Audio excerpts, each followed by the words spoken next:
Thank you. The hour of 6:30 PM having arrived, I will call to order this regular meeting of the Planning Board. This meeting is being broadcast live on the City of Keene YouTube channel.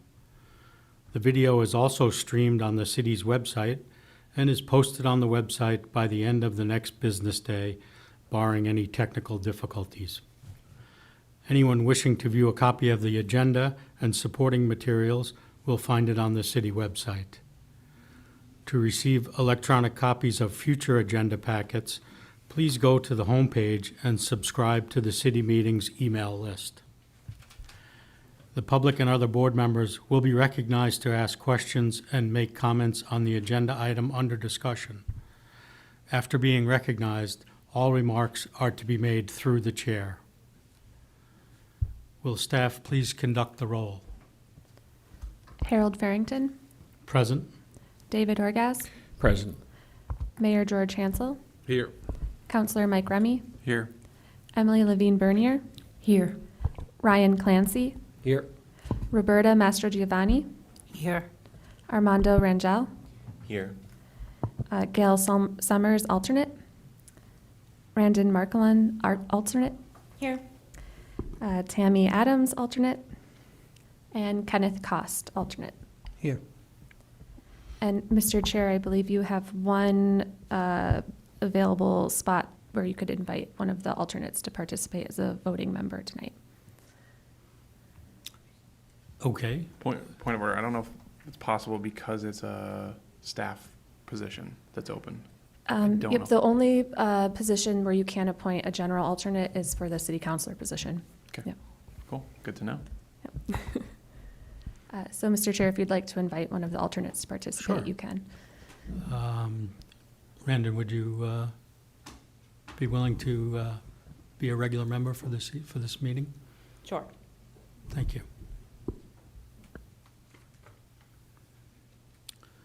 Okay, moving to the agenda. Minutes of the previous meeting. Is there a motion to approve the minutes from May 22, 2023? Thank you, Mr. Chairman. I would move to adopt the minutes as presented. Thank you. Is there a second? Thank you. Are there any questions, comments, or changes?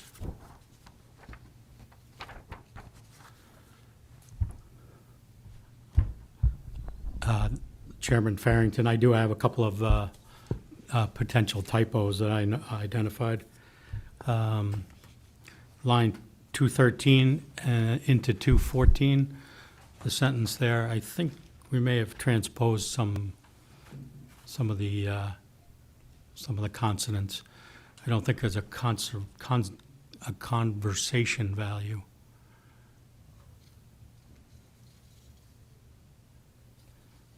Okay, also have line 552.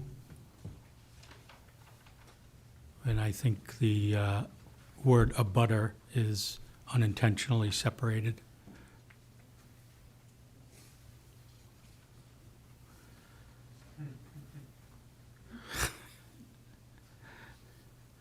And then finally on line 852, I think we may be missing an adjective at the end of that sentence.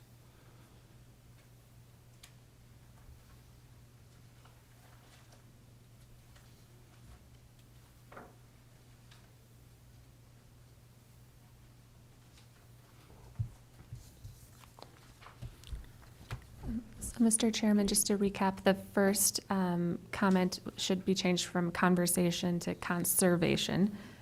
The second one was just correcting the typo with a butter and making it one word. And then the third one is line 852. I think, I was just reading from the architecture standards. right, so it sounds like Planner Evan Clements can supply the minute taker with the correct ending to that phrase. So Okay. is that thank you. everything that you had noticed? That was it, yep. Okay, great.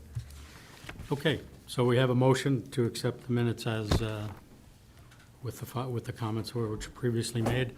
All those in favor? Any opposed? The ayes have it. Okay, now final vote on conditional approvals. As a matter of practice, the board will now issue a final vote on all conditionally approved plans after all of the conditions precedent have been met. This final vote will be the final approval and start the 30-day appeal clock. Are there any applications tonight that are ready for a final vote? Yes, Mr. Chair, this is Mary Brenner, Senior Planner. We have 2 applications that are ready for a final vote tonight. The first one is a boundary line adjustment. This is S-02-23 for a boundary line adjustment between the properties located at 190 and 196 South Lincoln Street.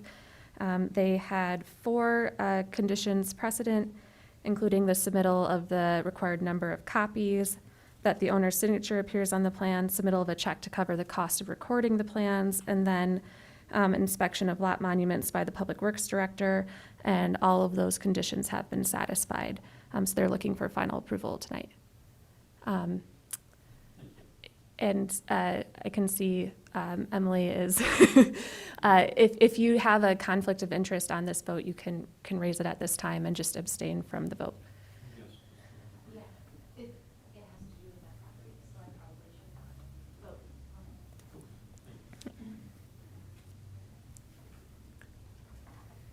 we have a motion to issue final approval for S-02-23? Thank you, Mr. Chairman. So moved. Thank you. Second. Is there a second? Thank you. Any discussion or edits to the motion? Okay. So we have a vote. So all those in favor of the motion? Any opposed? Thank you. Ready for the second one? Sure. And just so the record reflects, Ms. Levine Bernier didn't participate in that vote. So the second one is the site plan application for the Covenant Living of Keene site. So this is SPR-11-16, modification number 10 for the properties at 95, 100, and 118 Wyman Road. If you'll recall, this came before you, I think more than 6 months ago now, for some modifications to the walkways and the landscaping on the site. And they had, I think just the 4 conditions precedent, but one of them took some time because it required getting a license from City Council to place infrastructure within the public right-of-way. But all of those conditions have been met, so that includes the owner's signature on the plan, the submittal of the required numbers of copies, and then conditions 3 and 4 were actually met through the same action, which was to get the license from City Council, and that license documentation includes written acknowledgement that the proposed pedestrian improvements do not serve the general public and will not be maintained by the city. So all of those conditions have been met. Okay, thank you. Is there a motion to issue final approval for SPR-11-16? Thank you, Mr. Chairman. So moved. Second. Any discussion or edits? Okay, let's move on to the vote then. All those in favor? All opposed? Thank you.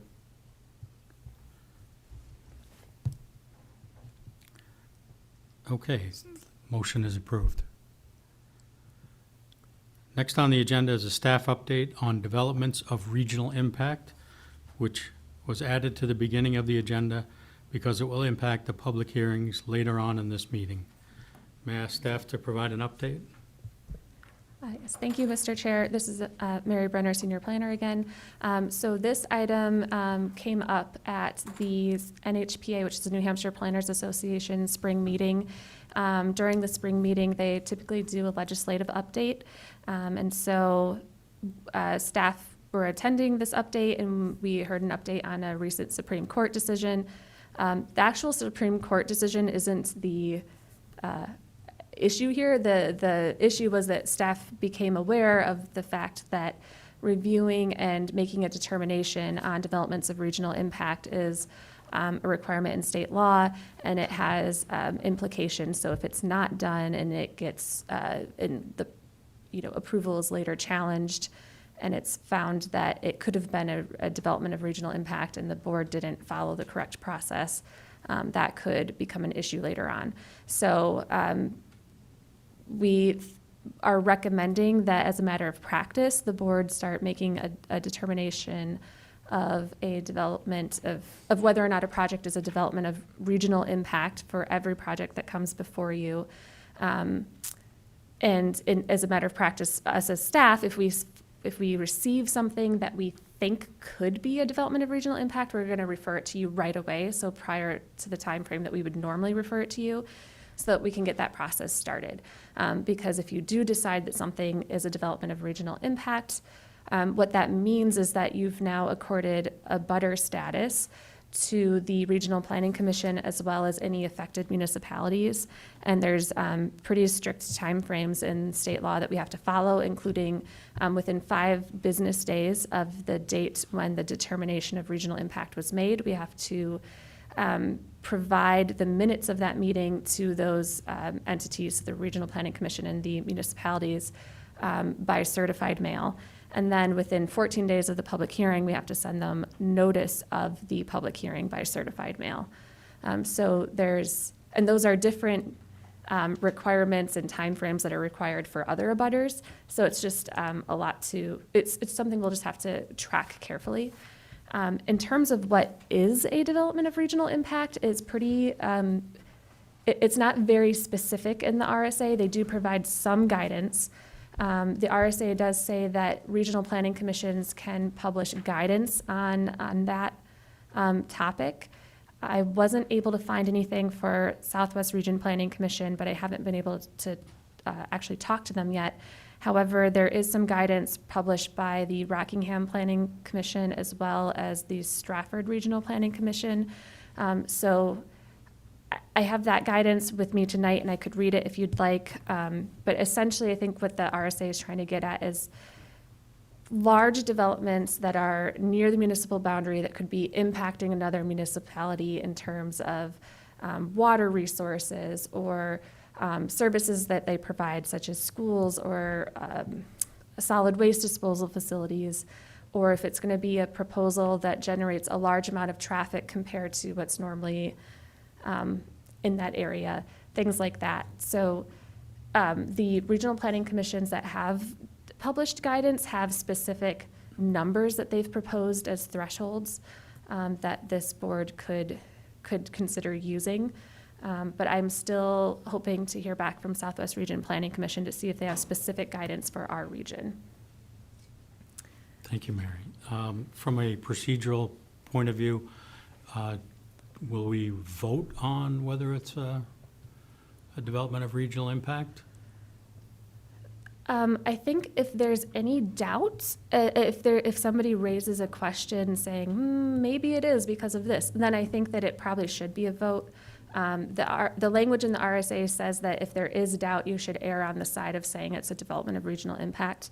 But if everybody is no one raises any concerns about it potentially being a development of regional impact, I don't think it necessarily requires a vote.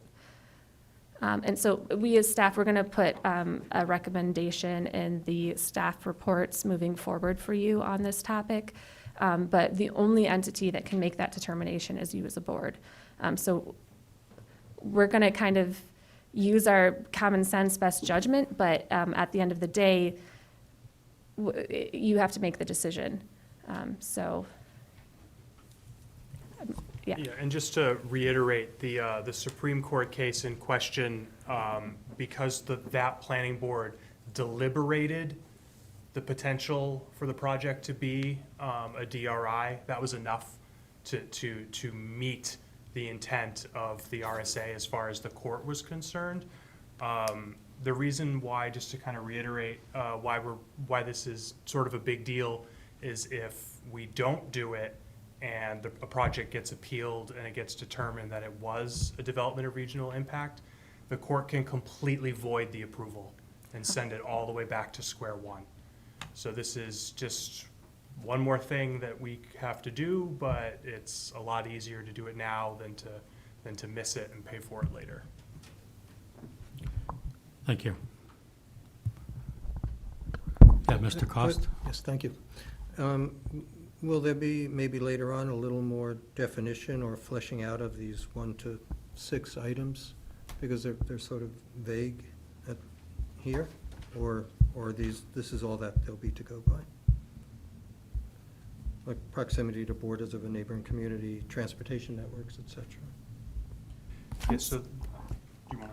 Sure, so that's the only guidance that the RSA provides is what's included in the memo. However, I do have with me tonight a couple of different checklists that were prepared by regional planning commissions in other parts of the state. That's all I have right now.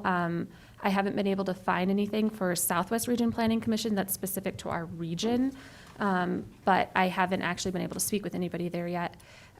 So it's possible they have something. I wasn't able to find anything online. But just to give you a sense, so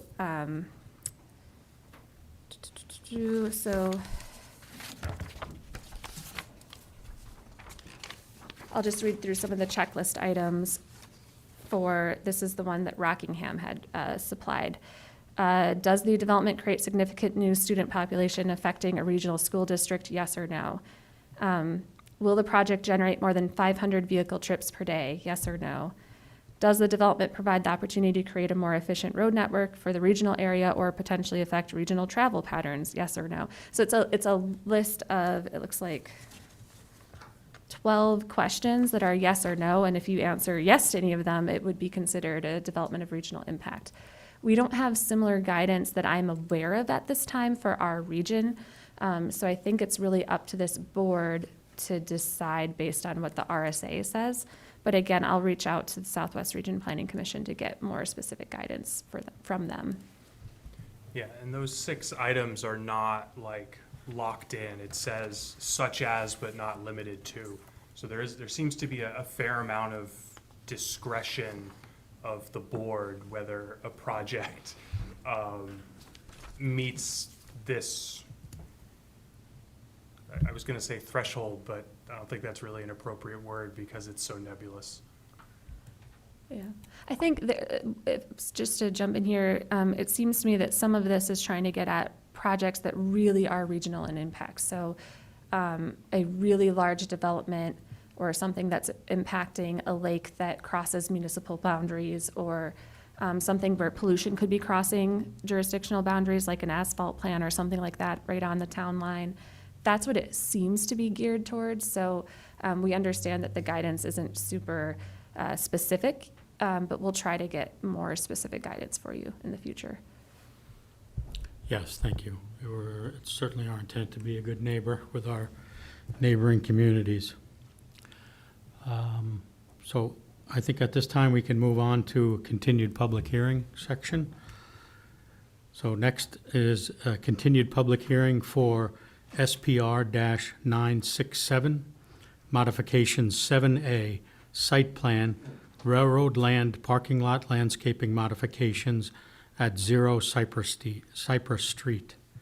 Applicant and owner Railroad Street Condominium Association proposes to remove and replace 7 trees with 34 shrubs on the property at 0 Cypress Street, TMP number 574-041-000. The site is 5.54 acres and is located in the downtown core district. At this time, I'd like to invite the applicant to present.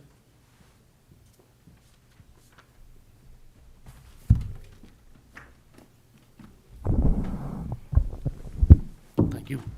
Mayor Hansel, Chairman Barrington, members of the board.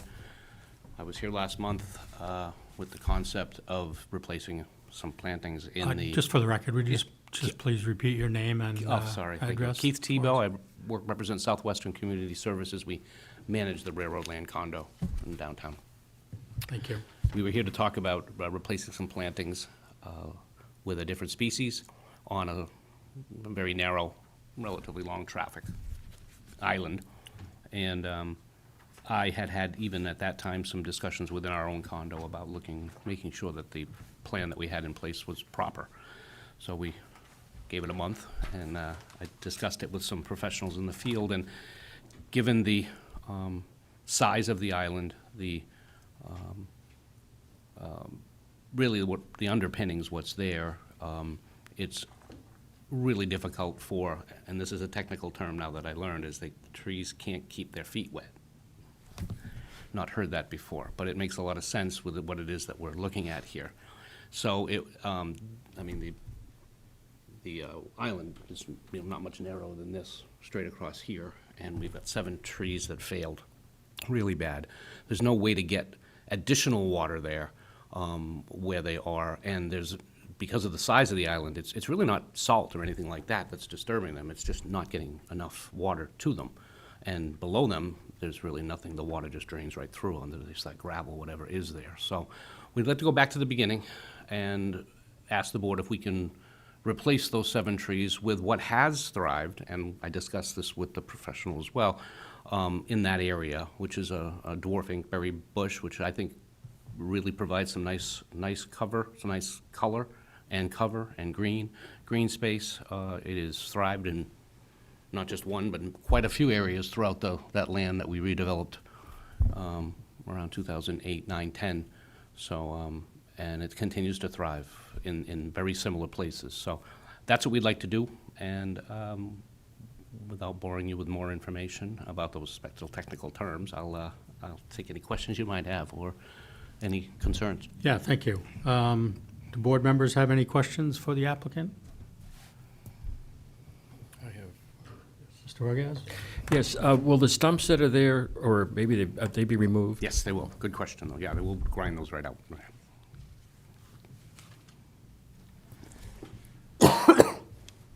Doesn't look like there's any additional questions. Thank you. So at this point, I'd like to ask the staff to provide their comments. Thank you, Mr. Chair. Mary Brenner, Senior Planner. I really don't have much to add to what the applicant has already stated. This public hearing was opened at the last meeting on May 22nd, and I believe you still need to open the public comment portion of the public hearing, so I just wanted to make sure that you remember to do that. But otherwise, I think we were just waiting to hear from the applicant on their final proposal, and it sounds like that is to move forward with the inkberry bushes. Thank you. Board members have questions for staff? Seeing none. At this time, I'd like to invite the public to ask questions or provide comments. Anyone from the public?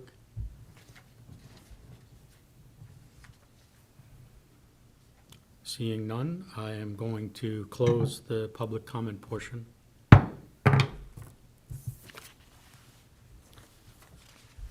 And now I'd like to ask for a motion on this request.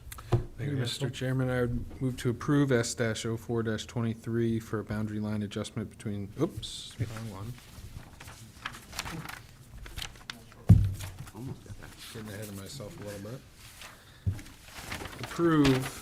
I would move to approve SPR-967 modification number 7A as shown on the plan identified as proposed plannings, SCS Railroad Street Condo, Southwestern Community Services, 63 Community Way, Keene, New Hampshire, prepared by SVE Associates at a scale of 1 inch equals 10 feet on March 24th, 2023, and last revised on April 28th, 2023, with the following conditions precedent prior to final approval and signature by Planning Board Chair.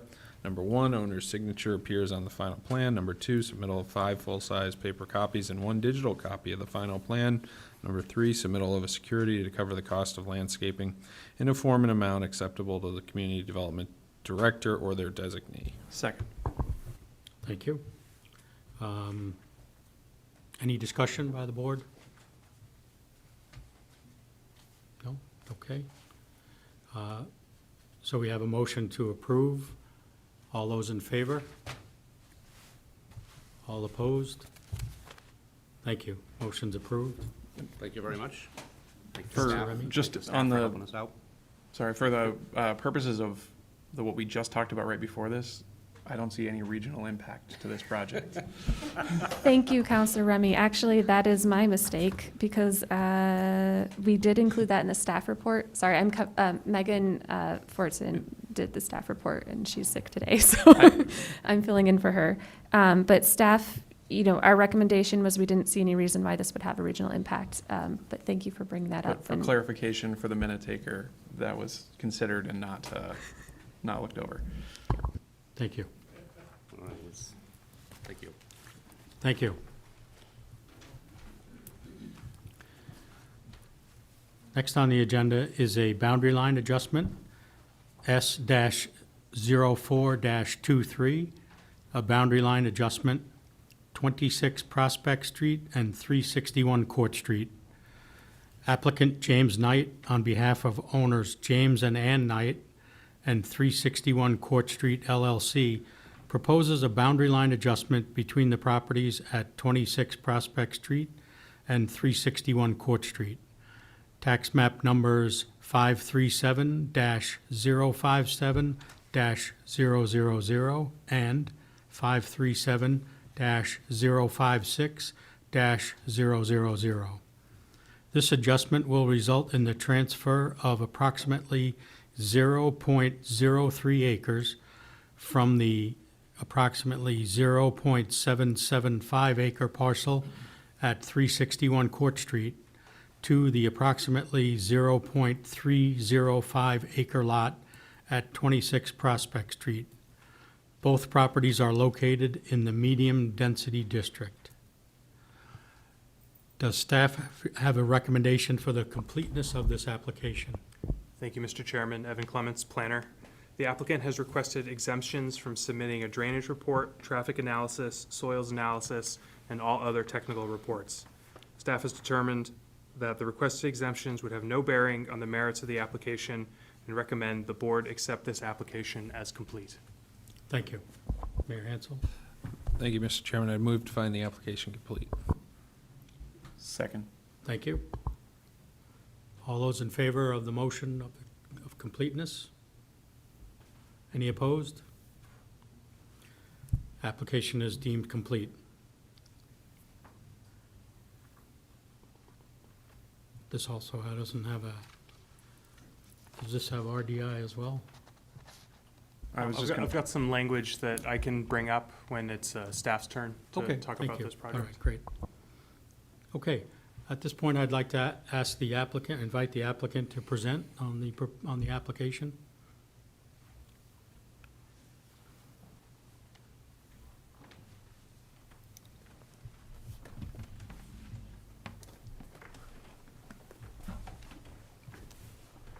I'm James Knight from 26 Prospect Street. And I'm Ann Knight from 26 Prospect Street. Just please make sure your mics are on. They're on? Okay. Thank you. Please go ahead. Thank you. I'm going to allow Ann to start because she wrote the narrative. Oh, I didn't know you were going to have me do this. Sorry about that.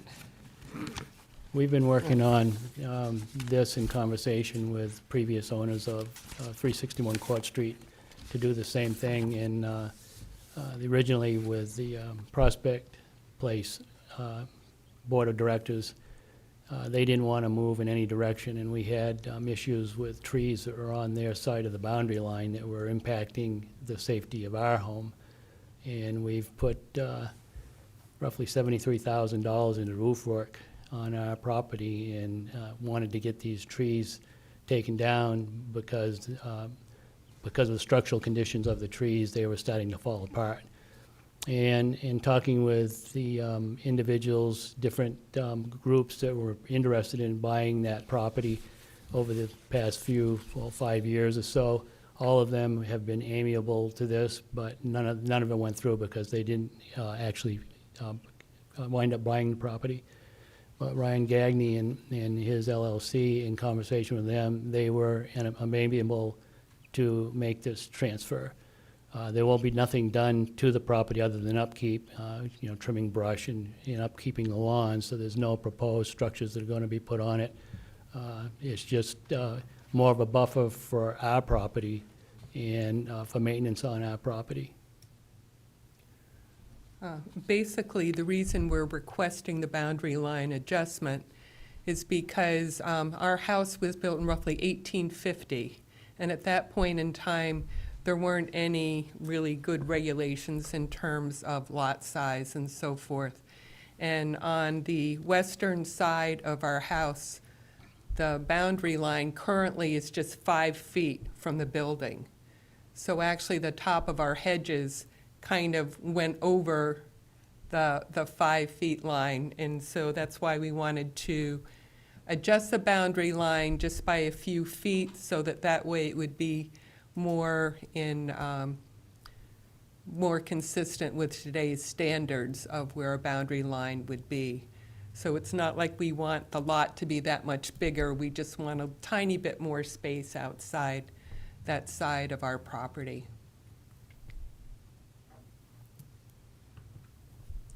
Thank you. Board members have any questions for the applicant? No questions? Okay. All right, thank you. At this time, I'd like to invite staff comments. Thank you, Mr. Chairman. Evan Clements, planner. The request is very straightforward. It's going to be a boundary line adjustment with a transfer of just under 1,500 square feet of property from 361 Court Street to 26 Court Street. After doing, so this is the determination of regional impact. So after reviewing the application, staff has made a preliminary evaluation that the proposed boundary line adjustment does not appear to have the potential for regional impact as defined by RSA 3655. The board will need to make a final determination as to whether or not the proposal, if approved, could have the potential for regional impact. Like I said, it's very straightforward. There's no development proposed, so the site development standards don't really apply in this application. The only thing of note is that currently existing solely on 361 Court Street is a small easement for a utility box that was owned by the telephone company at one point, and I think it might be Consolidated Communications might currently own it. With moving the boundary line, that easement will now be on both properties. However, that doesn't impact the city in any way, and that matter should be resolved between the property owners and the utility company themselves. So, other than that, there's not much application to analyze. I'll just briefly go over the recommended motion for our conditions precedent. It'll be 4 full-size paper copies, 2 Mylars. The owner's signatures for both of the properties will need to be on those Mylars. $51 made out to the city of Keene to cover recording fees, and then the city engineer will need to inspect the pins after they've been set. Thank you. Board members have any questions for staff? Seeing none. Yeah, Councilor Remy? Just one comment to say, I agree with staff that I don't see any regional impact unless somebody wants to challenge that. Okay. Just trying to Thank get it you. on the record. I appreciate that. Okay, at this time, I would like to invite members of the public to ask questions or provide comments. Anyone from the audience would like to speak on this? Okay, thank you.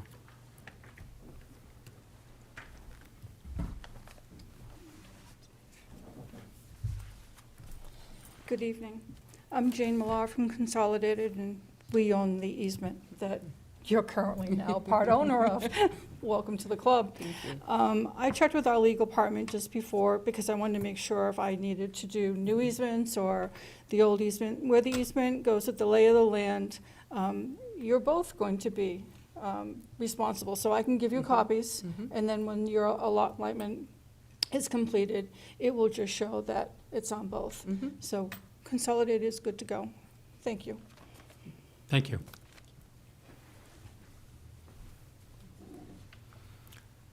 Anyone else from the public? Okay, I will now close the public comment portion.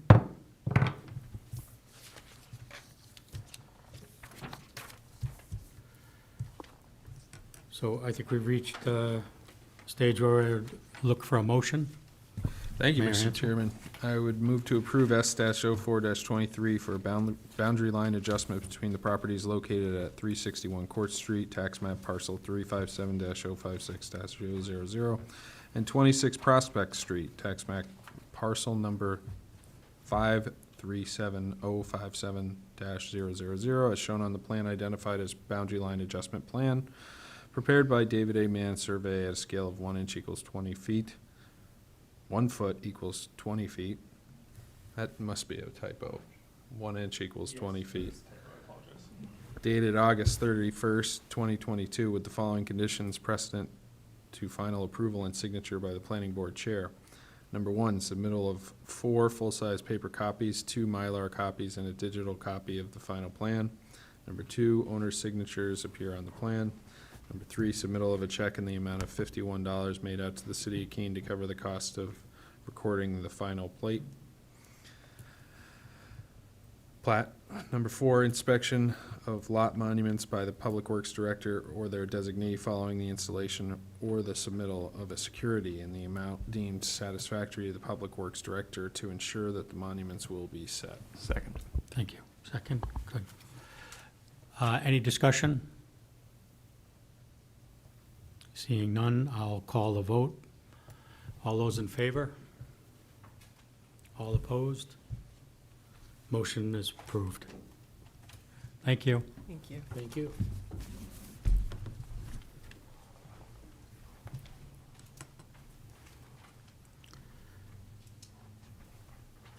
Moving along to staff updates. Does staff have anything to report at this time?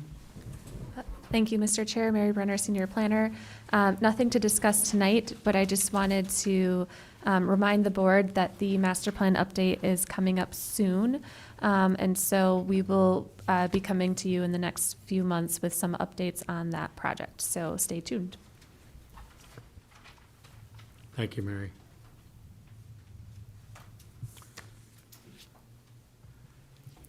Are there any items of new business that board members would like to see added? Councilor Remy? Thank you. I might not qualify as new business, but with the new rule, I guess, on talking about the regional impact, I'm just curious to understand whether we should decide that before we decide on application completeness because of the stacking clocks that might happen where you would, once you decide it's complete, we could in theory start a clock. I don't know how that works, so I Yeah. just, So this question, sorry, Mr. Chair, if I may answer. Yeah, please go Okay, ahead. great.